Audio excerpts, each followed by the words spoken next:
What's up, your boy Phone? Another reaction. In today's video, we have Richard Sherman's beef with the Seattle Seahawks was inevitable. In I can't say the word. In Inevitable. Yeah, why I can't say that word?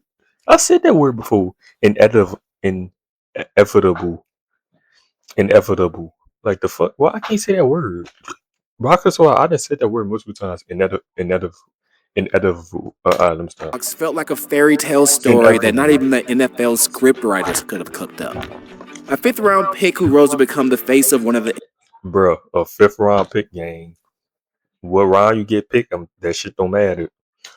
NFL's most fearsome defenses, helping transform a middling franchise into champions. It read like a dynastic destiny, until it didn't. Hello, lovely viewer. Subscribe to Secret Base on Patreon. For a few bucks a month, you get a ton of exclusive content and early access to videos weeks and even months in advance before they hit YouTube. Imagine the flex of being truly first on something.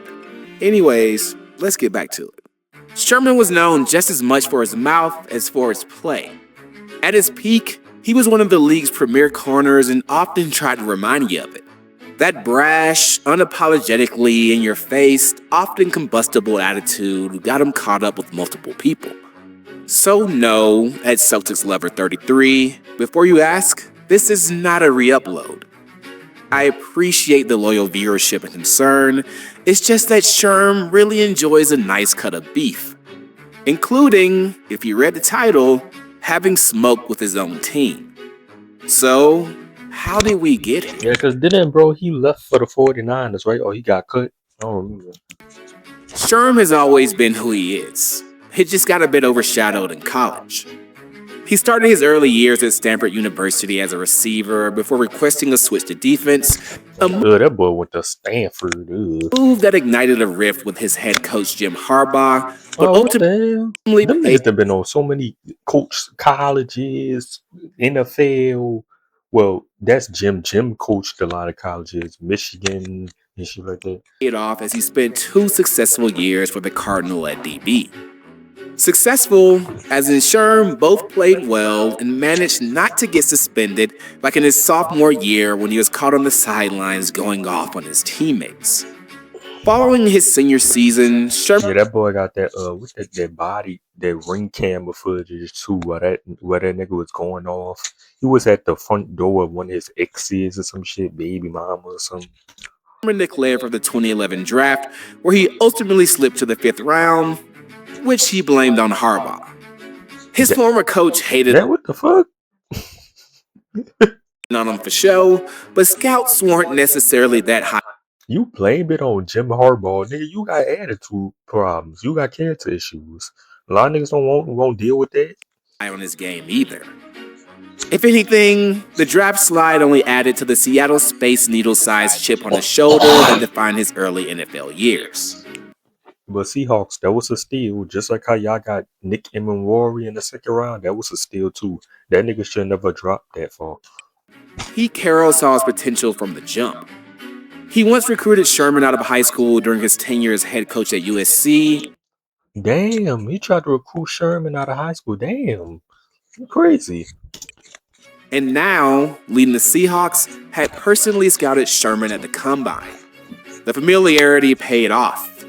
As a franchise, Seattle was living in a transition period of midness before it found the right pieces, including Sherman Carroll, and took off. By 2013, the Seahawks were champions with a dreaded defense known as the Legion of Boom, which Sherman became the de facto leader of. Both for his play and that whole thing where he really just wouldn't stop talking. Carroll fully embraced Sherman's personality, even though he knew his star corner often danced with danger.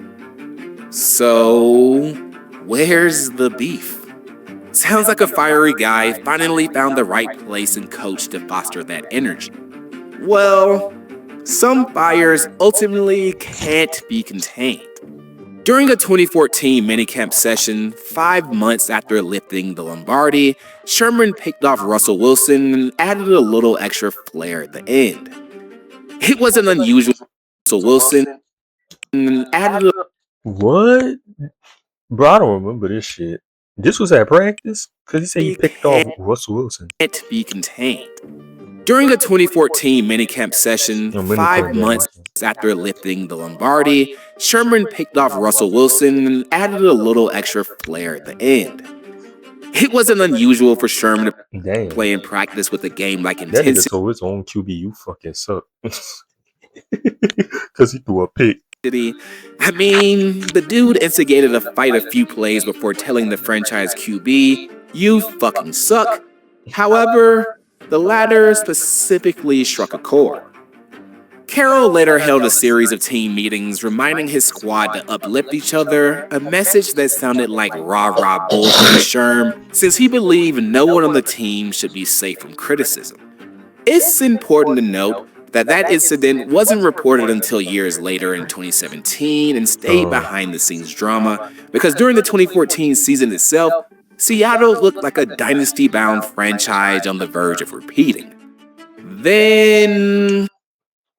yeah, them niggas tweaking. I don't know what they was thinking right here. This happened. You could see the heartbreak all over Sherm's face in real time as he watched his team's championship hopes fade away. Now, what you couldn't see was Sherman absolutely laying into Carroll in the locker room post-game. That interception and the aftermath altered the team's makeup going forward. I know Sherman wasn't the only one going off on Pete Carroll ass. Shit. But Sherman couldn't shake the defeat, especially considering the team fell short of their expectations in the following seasons.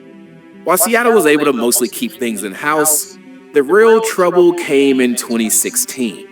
Sherman, who played with his heart on his sleeve, had 2 separate incidents where he was caught going berserk on the sidelines.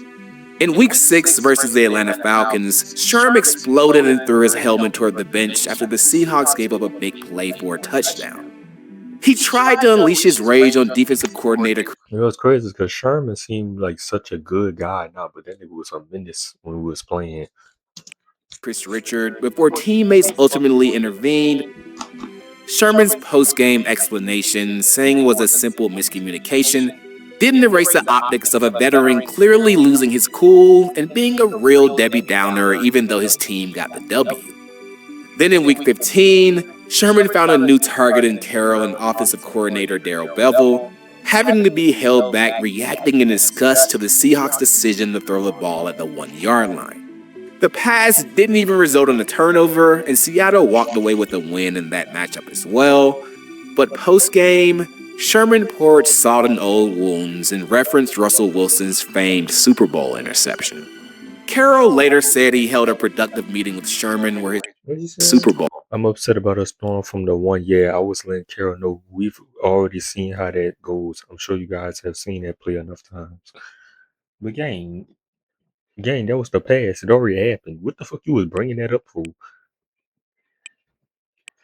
Who they played? Then in Week 15, Sherman found a new target in Carroll and offensive coordinator Darrell. Again, you bringing up some shit from last year. You gotta let that go. I know that was crazy, but you gotta let that go, fine. Sherm seemed more than fine with repeating the whole thing if the situation called for, leaving Carroll thrown off by Sherman's lack of remorse. Carroll then held a series of team meetings specifically addressing Sherman's behavior throughout the season, which Sherm described as a kumbaya session. After yet another disappointing season by their standards, even Sherman's teammates who normally rally behind his passion were like, yeah, Sherm was wilding a little bit. His teammates couldn't have been the only ones who thought that, as rumors swirled that Seattle was open to trading their all-pro corner in the offseason. General Manager John Schneider only added validity to those whispers. The GM admitted he wasn't aggressively shopping Sherman, and it would take an impressive haul to see him go, but publicly acknowledging the trade was eye-opening in itself. Word on the street was the franchise only felt inclined to extend them in the past because they won the Super Bowl. Whether it was for the purpose of getting younger on defense and freeing up cap space, or simply weary of Sherman's behavior potentially worsening, it wasn't the greatest sign for one of the team's marquee players. Even more shocking, Carroll didn't run away from it either. The coach, who had long defended Sherman's temperament as part of his competitive wiring, grew publicly frustrated in a way we had never seen, saying the cornerback got in his own way last season. Sherman downplayed the trade chatter, saying it's just part of the business and that he would hate to leave Seattle. The openness of the conversations led to reports that Sherman had requested the trade, which he later denied, but typically where there's smoke, there's fire. Behind closed doors, Sherman's relationship with the franchise was deteriorating. He believed Carroll in the front office had babied Russ, and that the franchise was meant to have a Damn, game, what the fuck? Why you talking so much down on your franchise quarterback, talking down on Russell Wilson so much? God damn. Let's see.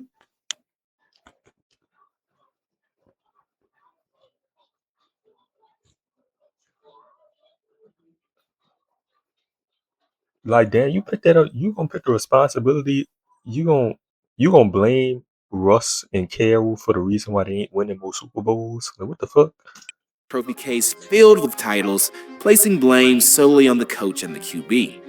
A majority of Sherman's Legion of Boom defensive teammates reportedly stood by him on that stance, while others Damn. described Sherman as the type of dude you could go to with any problem, but quick to turn his back when shit went left.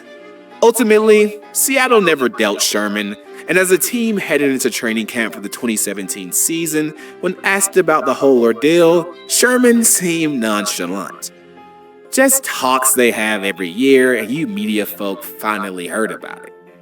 But if they were to trade me, best believe it would have come with a historic package. Gotcha. Sherman and Carroll reportedly had several private conversations to get back on track heading into the new year, and as far as his reported issues with Russ, Sherman said their relationship is splendid, and he's prepared to go to battle alongside everyone in the Seattle Seahawks locker room. Didn't necessarily deny the previous claims though, brushing them off, saying every quarterback in the league is treated differently. This all seemed like a new version of Richard, and for the first time, publicly at least, he admitted that he was out of line and thanked Carroll for holding him accountable. Maybe this new energy could bring another title. Oh. Sherman's Achilles injury in 2017, leading to his first missed games in Seattle after years of Iron Man durability, changed everything. Seattle's season unraveled, and the organization, facing salary cap realities and a roster in transition, decided to move on. Sherm said the move was a way for the franchise to clear a little more bread and they wanted him back, but just a few days later, he was a new member of the San Francisco 49ers. Being division rivals and having the guaranteed opportunity to face off against his former squad at least twice a year obviously played into Sherman's decision, because come on, he's Sherm, but it was always his aim to return to Seattle. San Francisco pushed hard and had interest in him from the jump. He later wrote in the Players Tribune that he had offered Seattle the chance to match SF's offer, but the franchise didn't budge. They thought he would come crawling back for nothing. The whole Yes, once you get that injury or that play start to decline, they move on from your ass. It's a business game. You ain't about to be on a team forever down in the NFL. realization Move on from your ass. of the business hit Sherman like a ton of bricks. For a player who had never missed a game for Louis said 7 years and I didn't miss a game until my Achilles finally went, and this what I get? Yep, the Achilles toe, and it was like that you gave them a reason to let go of your ass and move on. But I understand this is a business, and the Seahawks decided that the best thing for their franchise was to show me the door. You know what I'm saying? nearly a decade until that injury, being tossed aside while hurt, cut deep. It felt personal. He understood he maybe wasn't a model player, but he would be forever grateful to Seattle, its fans, and proud to call his teammates brothers for life. It's a sweet way to sign off from a very successful chapter of his career, but remember, this is Sherm, and if you put him in front of microphones, he will not hold back on his true thoughts. Yeah. When asked about the franchise cutting loose a majority of the championship veterans, including him, Sherman believed Carroll had to revert to his college mentality of swapping in new players because his messaging was starting to fall flat. He openly criticized Seattle's roster construction, putting importance on valuing young talent, and wasn't shocked to see they were a middling team throughout the 2018 season. And oh yeah, that whole brothers for life thing about his teammates wasn't meant for Russ. Sherm said he never really fucked with the QB and wouldn't expand upon old Damn. statements, but stood behind everything he said in the past that remained true. Set to face off against his former teammate for the first time, media members were like, "Hey, Russ does do some good things, right?" To which Sherm sternly fired back saying he's also seen him stink up the joint. Sherman's battles against his former team were set to be drama-fueled matchups for years to come, but after their first face-off came to a close, there weren't many fireworks. He even laid off Russ a bit. SF did later beat Seattle that season, and Sherman admitted it meant a lot to best his former team. But of the 3 seasons he spent with the Niners, there really wasn't much beef to pull off the bone, no matter how much the media tried to play it up. In retirement, as Sherman shifted into media and analysis, a softer tone toward the organization and Pete Carroll emerged. When Seattle captured another Lombardi trophy during the 2025 season, Sherm was more than proud to rep his former team. However, any remaining beef he had with the Seahawks all pointed to Russ, as Sherman took every opportunity he could to shit on the QB. Gang, what this nigga got against Russ, gang? Like, what the fuck Russ do? Russ had sex with your wife, gang? Sherman, what the fuck Russ do to you? Nigga, Russ seemed like a good dude to me. Well, you know, you don't know the nigga, but damn. It appeared to be a sentiment shared by many of his former Seattle teammates as well. But Carroll, Yeah, I understand. Yeah. He talk about when Russ was on the Broncos, Richard Sherman rips Russell Wilson Broncos over decision to not run the ball on the final play and loss. Yeah, he sucked when he was on the Broncos, you know. Now he trash, but every when he was on the Seahawks, bro, he was fire. MVP candidate. Like, opportunity he could to shit on the QB. It appeared to be a sentiment shared by many of his former Seattle teammates as well. But Carroll might have been the glue that held the whole thing together.